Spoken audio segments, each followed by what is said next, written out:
il y a des marchandises. Dans le monde spirituel, il y a des vendeurs. Dans le monde spirituel, il y a des acheteurs. Dans le monde spirituel, il y a des monnaies. Tout ne s'acquiert pas avec la même monnaie. Il y a des pouvoirs pour les acquérir, il faut des animaux. Il y a des pouvoirs pour les acquérir, il faut des sacrifices de temps.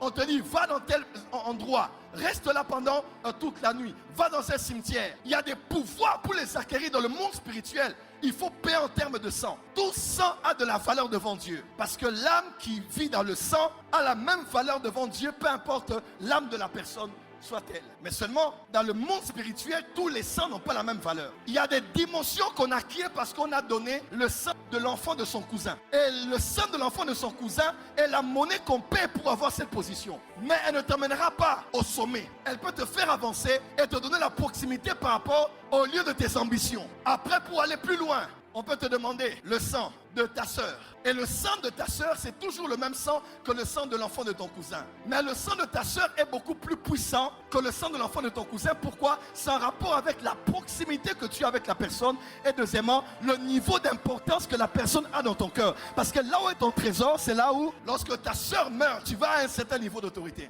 Mais quand tu vas aller plus haut que ça, maintenant on va au niveau maintenant de, on a besoin de ta mère, on a besoin de ton père. Et quand tu donnes ta mère, tu donnes ton père, tu vas à un niveau plus supérieur. Ton père et ta mère sont importants parce que c'est eux qui t'ont donné la vie. Mais laisse-moi te dire, le sang de ceux à qui tu as donné la vie est plus important que le sang de ceux qui t'ont donné la vie. Quand on te demande maintenant ton fils, ta fille, là tu sens que ça devient plus pesant. Parce que ton père a pu faire sa vie, ta mère a pu faire sa vie. Mais l'enfant qui sort de toi, c'est un autre sang. Et le sang d'une de tes filles qui a couché avec des hommes est différent du sang de ta fille qui est vierge. Parce que le monde des esprits, c'est un monde de marchandage. C'est un monde des vendeurs, des acheteurs. C'est un monde de marchandises. C'est un monde des monnaies. La loi des échanges et des commerces veut dire ceci. Elle implique ceci, elle stipule. Elle implique que l'on peut payer ce que l'on veut à la valeur correspondante. Cette loi explique que toute chose a un prix et peut être acquise par un paiement physique ayant une valeur correspondante ou proportionnelle à ce que l'on veut acquérir.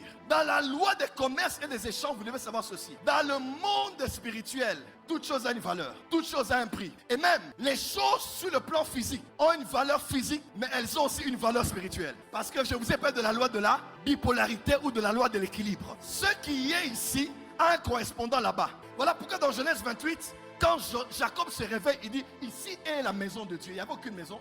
Il y avait une maison invisible là. Et lorsque David a dit inspirer Salomon de bâtir la maison, c'était pratiquement dans la même région où on a bâti une maison physique.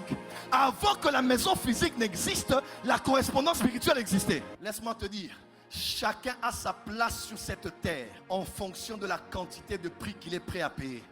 Si tu fais ce que tout le monde fait dans ta génération, tu auras ce que tout le monde a dans ta génération. Tous les hommes de Dieu, même pour aller tous les mystiques que vous connaissez, ont leur niveau dans le monde spirituel, attirant une certaine catégorie de clientèle en fonction de quoi? Des prix qu'ils ont été prêts à payer. Parce que dans le monde spirituel, tout se paye. Dans le monde spirituel, il n'y a pas de gratuité. Dans le monde spirituel, tout se paye. Ce magicien serviteur de Satan a été frappé par la puissance évangélique du ministère de Philippe. Philippe entre en Samarie, Philippe arrive là, des miracles se passent, Christ est prêché. Cet homme était paralysé. Il voit des gens être touchés par le Saint-Esprit. Et cet homme vient et il dit, j'ai vu comment tu donnes le Saint-Esprit aux gens. Quel pouvoir tu es en train de libérer sur eux. Il a pris son argent. Je vais te donner de l'argent pour avoir ce pouvoir. Le problème n'était pas ce qu'il avait demandé, mais c'était la marchandise qui n'était pas correspondante à la monnaie qu'il voulait payer.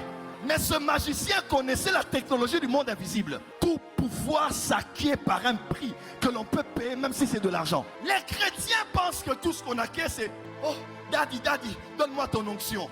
En proverbe en lingala on dit « Otona Joba ». Tu es un insensé. Le problème n'était pas ce que ce magicien a proposé. Le problème c'était la monnaie n'était pas correspondante à la marchandise. Pour avoir ce pouvoir, il y a un autre prix qu'on paye, mais on ne le paye pas avec de l'argent. Simon n'avait tort que dans ça, la monnaie n'était pas la bonne. Mais s'il avait la bonne monnaie, il allait payer le bon prix et avoir le pouvoir que les apôtres avaient et Philippe avait aussi. Dis à ton voisin, es-tu prêt à payer le prix?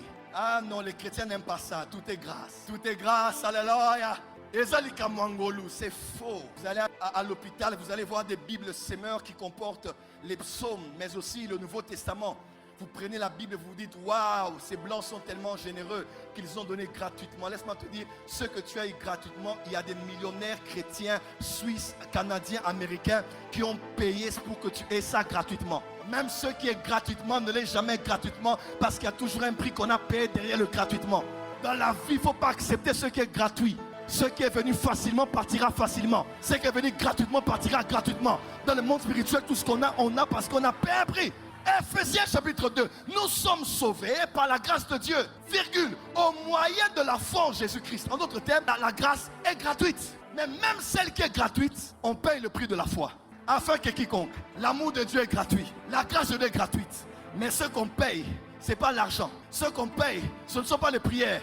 Pour avoir le salut que Jésus donne, le prix qu'on paye, c'est la foi en l'œuvre parfaite de Jésus à la croix. Même la grâce qui est gratuite a un prix à payer. Tout ce qui est du monde spirituel ne s'acquiert pas gratuitement. Il faut payer. Pourquoi Dieu le Père, pour sauver l'humanité tout entière, devait accepter que son fils souffre comme ça? Il aurait pu dire seulement, je suis venu sur la terre, je donne ma vie, amen, je rends mon esprit. Il part. Pourquoi la souffrance devait faire partie de l'œuvre sacrificielle? Parce qu'il n'y a rien qui change la famille. Il n'y a rien qui peut changer une génération tant que cette chose n'a pas été empreinte d'un prix à payer et de la souffrance. Je ne suis pas Joël Francis que vous voyez ici parce que je ne faisais que prêcher. J'ai souffert. J'ai payé un prix cher pour être ce que je suis aujourd'hui.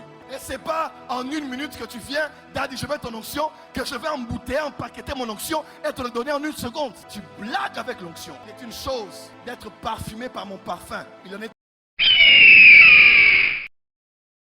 une chose si je te donne la bouteille du parfum. Ceux qui viennent être impactés, ils partent avec l'odeur du parfum. Ça peut durer 1 semaine, 2 semaines, 1 mois, 2 mois. Il opère aussi dans les miracles. Mais après, ça va se terminer. Parce que j'ai gardé la bouteille. J'ai mis un parfum que j'ai offert à mon fils Baberiel aujourd'hui. Quand on est allé avec lui sur les Champs-Élysées, généralement, qu'est-ce qu'on fait? On prend un parfum, on peut le tester. Tester, ce n'est pas un problème. Mais tester ne te donne pas le droit de sortir avec la bouteille.